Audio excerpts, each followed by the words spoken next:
Hello and welcome to a special program entitled Africa, a Development of. My name is Anne Adobe-Wokedi and I'm the Communications and Marketing Director at NPL Advisors in London, the United Kingdom and in Lagos, Nigeria. Our website is www.npladvisors.com. NPL Advisors is the brand name for Wokedi and Partners Limited. We're a financial advisory firm and our business is to raise finance for infrastructure projects and companies in sub-Saharan Africa. Our sectors of interest includes agribusiness, trade, real estate, large and small scale infrastructure, power including renewable energy, oil, gas, mining, healthcare and technology such as disruptive fintech, health tech, gaming tech and others. In the year 2014, I produced a documentary entitled Africa, a Development of, because I could see that there was an urgent need for the physical and socio-economic development of Africa in order to improve the lives of Africans. In brief, this documentary explores ways, some tried and tested, that can propel African governments and citizens to achieve the optimum development of our beloved continent of Africa. I must also add that the views expressed in this documentary are mine. At the end of the documentary, I'll give you more information about NPL Advisors and how we're working hard towards contributing to Africa's development. Here's the documentary. Hello and welcome to Africa, a Development of. This television program presents a case for well-developed Africa, a goal that can be achieved in this 21st century. As an example of this goal, this is Abuja, Nigeria's new capital, which was master planned by an urban design company. The main infrastructure and buildings were developed in only 4 years. When you consider that Brasilia in Brazil is said to have taken 10 years to complete, Abuja, built in just 4 years, is a masterpiece and jewel in Africa and shows the world what can be done in Africa with cooperation and goodwill. Hello again, I'm Anne Adobe-Wokedi, a Nigerian and British architect, broadcaster and development planner. Having had the opportunity to live in both developed and developing countries, my hope and prayer is that Africa as a whole will be developed. To begin, it is important that we analyze some myths about Africa. The first myth is this: Africa and Africans are poor. This myth is not wholly true because Africa is very rich in terms of natural resources and manpower. Another myth is this: Africans are divided because of their geographical and cultural differences, which is deemed to have caused tribal and civil unrest. This myth is propagated by the interference in the socio-economic and political well-being of African states by external parties whose only objective is to plunder valuable resources from Africa. As an African, it is totally unacceptable that Africa is portrayed as a war zone, poor, totally underdeveloped and riddled with diseases such as AIDS. Africa, I might tell you, is very rich in its culture, resources and manpower. But there is no doubt that this has not yet translated into the optimum social and socio-economic development. As I write this script, I've just returned from a trip to Nigeria in West Africa. It was a pleasant surprise to witness the redevelopment of Lagos, Nigeria's present commercial center and former capital city. All over the city, roads are being reconstructed with proper paving, drainage and infrastructure facilities. This redevelopment program, it is hoped, will adopt and adapt suitable development plans that have been successful in other parts of the world. Most countries in Europe, despite lack of resources, are relatively developed. There are no so-called poor countries in the European community. Even those who only have an agricultural base are developed and provide shelter and food for their citizens. In Africa, individuals and governments are striving to engineer continued development of their countries, and those seriously striving, such as Nigeria, Ghana, and South Africa, should be commended. There are, however, obstacles that have prevented the attainment of this goal. The main obstacle is disinvestment, the lack of investment in key areas. In this program, we shall look at practical solutions in 3 key development areas that can propel Africa to optimum development. These areas are 1. Socio-economic, 2. Physical, 3. Cultural. We shall commence with socio-economic development. In this segment, we shall propose measures for the successful eradication of poverty, good health and education systems, and the creation of jobs and employment through industry. We shall start with the premise that every country in Africa is rich in natural resources and therefore should be rich in the issues of development. If this is the case, why then is Africa deemed poor? Poverty is generally caused by wars, political instability, the lack of investment in agriculture, infrastructure, health and education systems, and lack of industrialization. So how do we prevent wars and disinvestment that results in poverty? Well, one way to prevent these destructive wars is to place enforceable embargoes on the illegal exportation of arms to African countries. The misuse of capital resources from African countries can be prevented by the establishment of a court with international jurisdiction that will enable it to recover missing African state funds and to ensure that such funds are invested exclusively in the physical and socio-economic development of the African country it belongs to. Now, in this program, we shall not only look at the doom and gloom of development, but we shall also look at the positive face of Africa, the world-class weather, beautiful and unique vegetation, the rich culture, the distinctive modern and ancient architectural styles, the joy of Africans blessed with wonderful and medicinal foods, and the triumphs of African nations putting aside differences to unite and be successful in life. Another way to tackle large-scale disinvestment or misuse of resources is through a worldwide media campaign. Such campaigns should promote, inform, and educate the world on Africa. The substantial wealth recovered annually from each region can then be channeled into development funds for the socio-economic, physical, and cultural development of Africa. African governments and individuals should then be able to take pride in an Africa developed by Africans as well as foreigners and donors. Nowadays, when I see images of some African children suffering hunger and the effects of war, I feel concerned, but above all angry, because I know that Africa is very rich and has all it needs to prevent such hunger, misery, and death. There are also many international and African organizations with aims to improve development within Africa. Organizations such as the United Nations and the Organization of African Unity, now known as the African Union, are key players. My late father, Chief Francis Chuka Wokedi, OBE, was Nigeria's first permanent secretary, Ministry of External Affairs. My father served on the drafting committee for the Charter of the OAU. He stressed that as a continent, Africa was united, therefore the OAU was not for African unity, but rather was an organization of a united Africa. Africans are united geographically, culturally, and economically.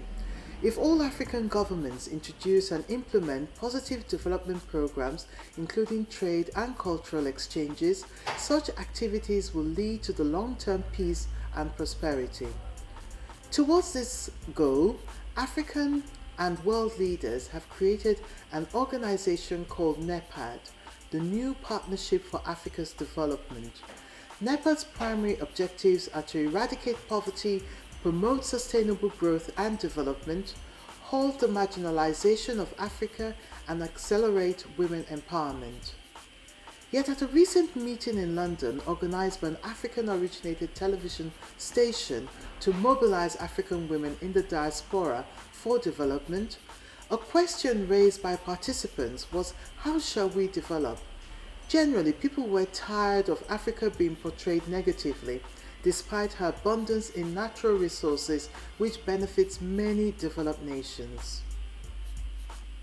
The quest for answers and the progression of development projects that I saw in Nigeria confirmed to me that now is the time to produce this program, Africa, a Development of. After years of study, research, and life experiences, the solutions for developed Africa presented themselves quite simply. Do not reinvent the wheel, but improve the wheel. In other words, research tried and tested global routes to successful development and apply them to Africa. This, I might stress, is presently ongoing. Economically, a shining example of a successful international policy for the eradication of poverty is the CAP, Common Agricultural Policy, of the former EEC, European Economic Community, now known as the European Union. The Common Agricultural Policy CAP is a system of European Union agricultural subsidies and programs that enable the eradication of poverty in Europe. The aim of CAP was to provide farmers with a reasonable standard of living, consumers with quality food at fair prices, and to preserve rural heritage. Today, there are some critics of CAP because it has led to overproduction, but the truth of the matter is that it contributed to the eradication of poverty. Measures in Africa to eradicate poverty and promote regional cooperation include the creation of ECOWAS, the Economic Community of West African States. This is a regional group of 15 West African countries founded in 1975 with the signing of the Treaty of Lagos. Its mission is to promote economic integration and to achieve collective self-sufficiency for member states by economic and monetary union, creating a single large trading bloc. Although progress has not been fast, the treaty was revised in 1993 to enable a looser collaboration. Two of ECOWAS's main institutions to implement policies are the Secretariat and the Fund for Cooperation, Compensation and Development. In 2001, the ECOWAS Fund was transformed into the ECOWAS Bank for Investment and Development. Monetarily, the West African CFA franc was created in 1945 and is used in 6 formerly French-ruled African countries and in Guinea-Bissau, a former Portuguese colony. It is managed by the West African Economic and Monetary Union. The ECO is the proposed name for the common currency that West African Monetary Zone plans to introduce.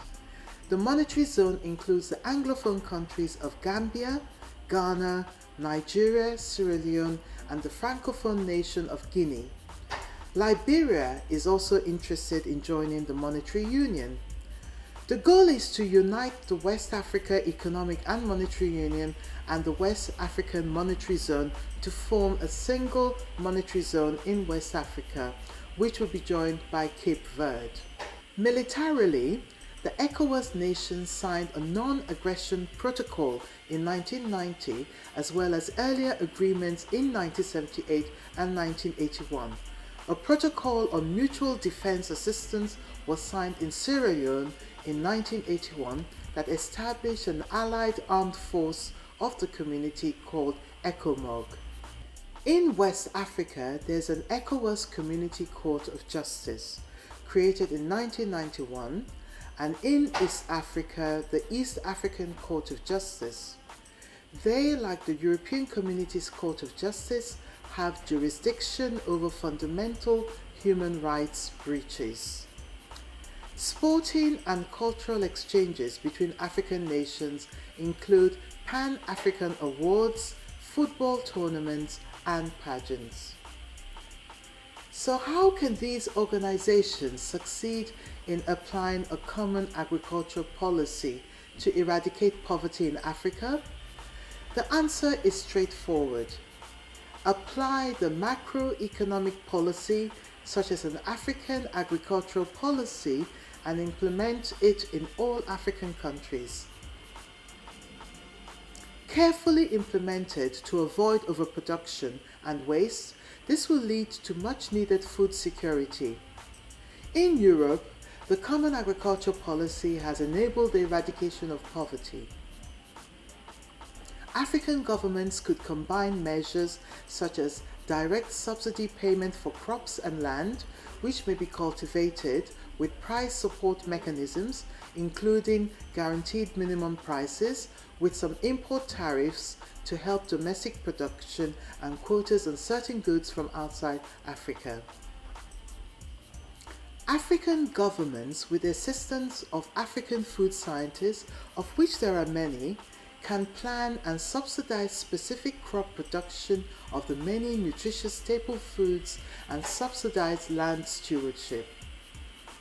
You will be happy to learn that some governments in Africa do subsidize agriculture by the provision of fertilizers and seeds.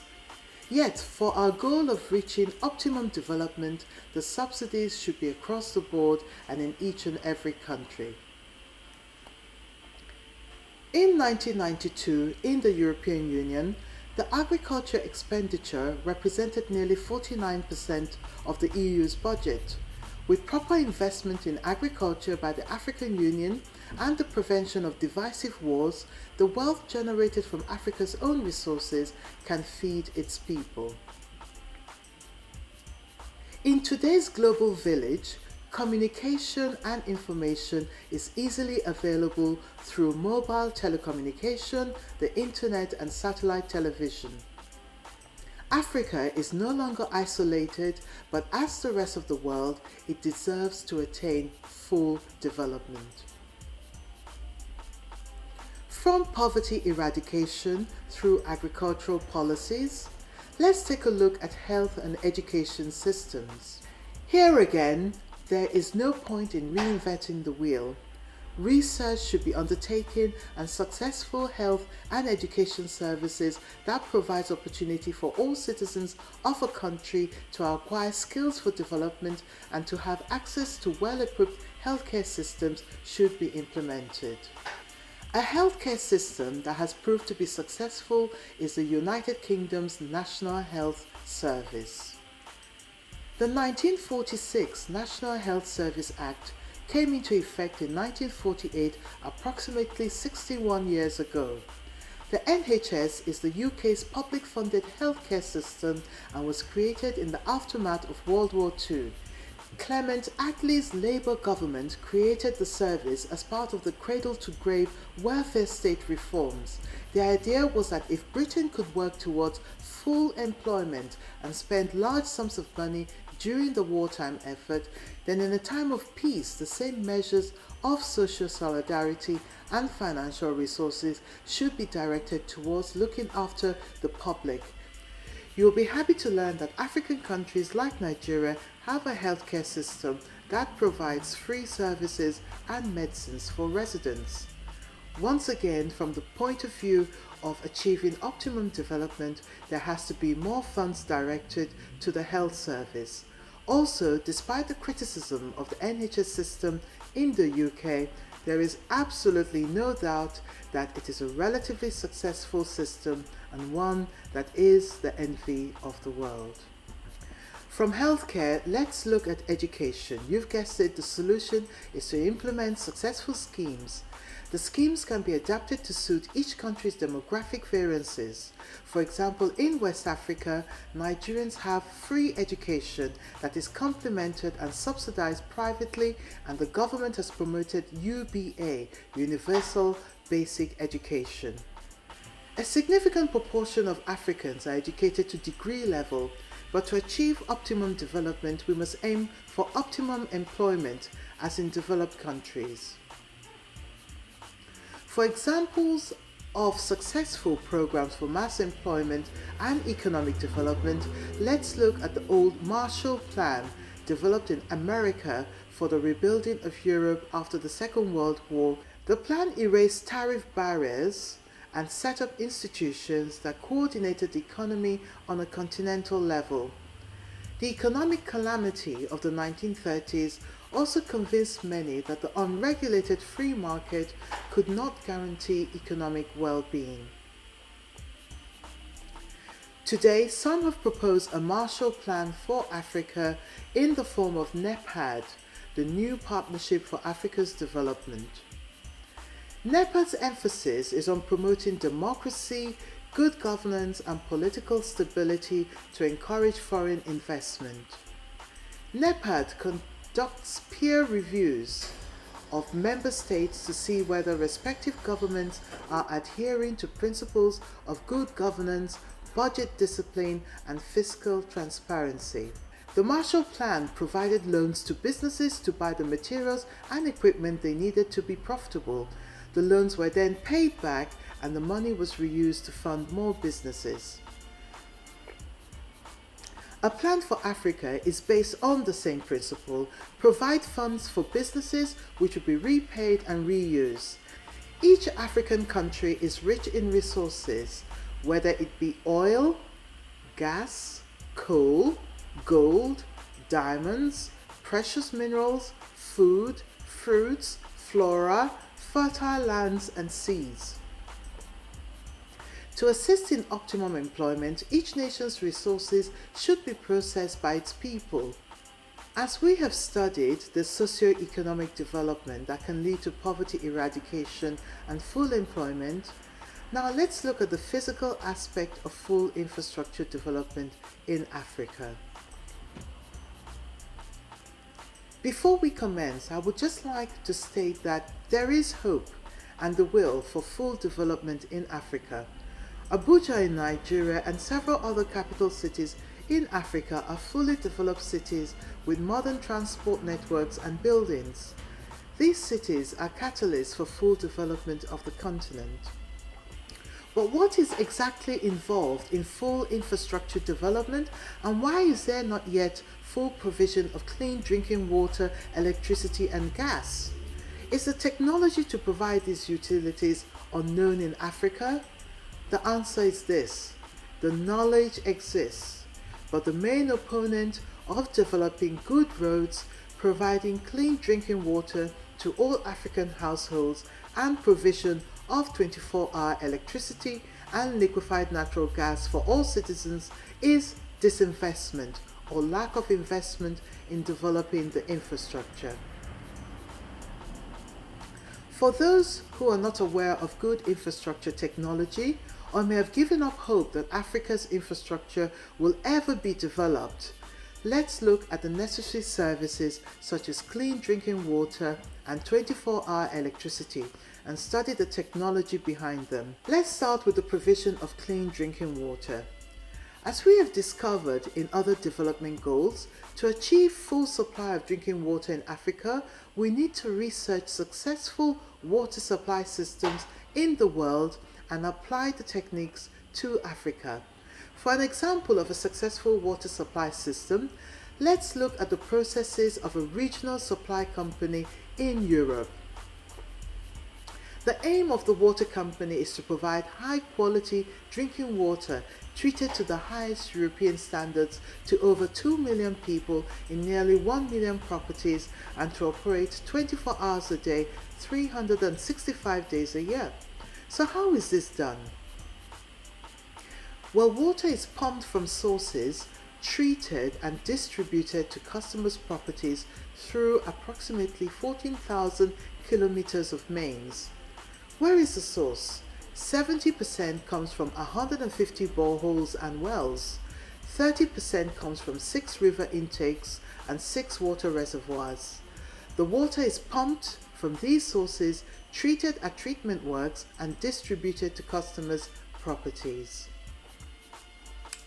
In some developed countries, there are around 20 regulated water supply companies and the water mains are buried under road pavements. For Africa, water can be sourced from boreholes, wells, rivers and reservoirs. Even seawater can be cleansed for use in desert areas. In tropical areas, good reservoirs can collect the abundance of water during the rainy seasons and purify it in plants. With these modern technologies to purify water, there is no longer any excuse for a lack of drinking water in Africa and the rest of the world. Another development goal is the provision of 24-hour electricity. There is absolutely no doubt that 24-hour electricity provision is important for the life in the 21st century. There is also no doubt that the science to develop full electricity supply in Africa exists and can be implemented. To support this case, let's look at the basics of electricity supply and in particular solar power, which can be easily harnessed to provide most of Africa's electricity needs.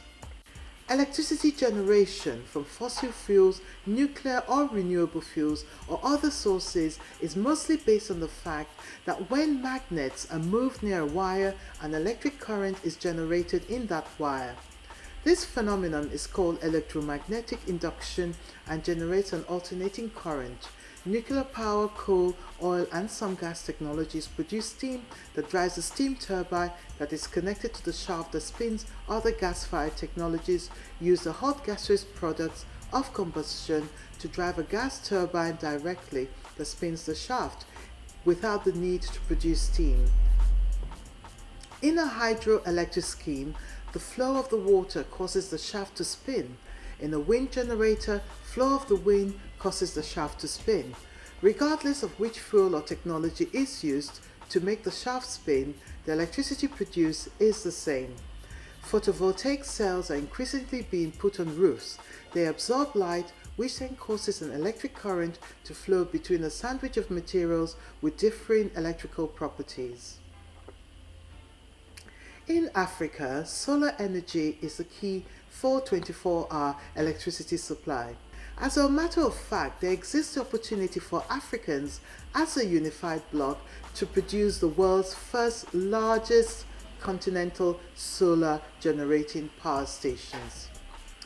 These stations can serve Sahara and Sub-Sahara Africa, and the system can accommodate seasonal changes in Africa. The third major infrastructure development goal is the provision of good roads.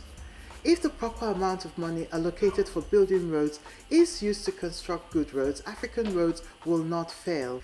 To clarify this matter, let's look at successful road building techniques. The road is constructed in layers. If we commence at the bottom, the existing ground layer is known as the subgrade layer. Above this is the 200 mm capping layer made from crushed rock. Above the crushed rock is the type 1 sub-base, also made but from finer crushed rock. Above this is the 90 mm base made from graded bitumen. Then the 55 mm binder course made from finer graded bitumen, and the 45 mm surface course made from even finer graded bitumen. The road is curved to allow water drainage. This fall is about 1:40. Roads and pavements can be constructed from bituminous products or paved blocks.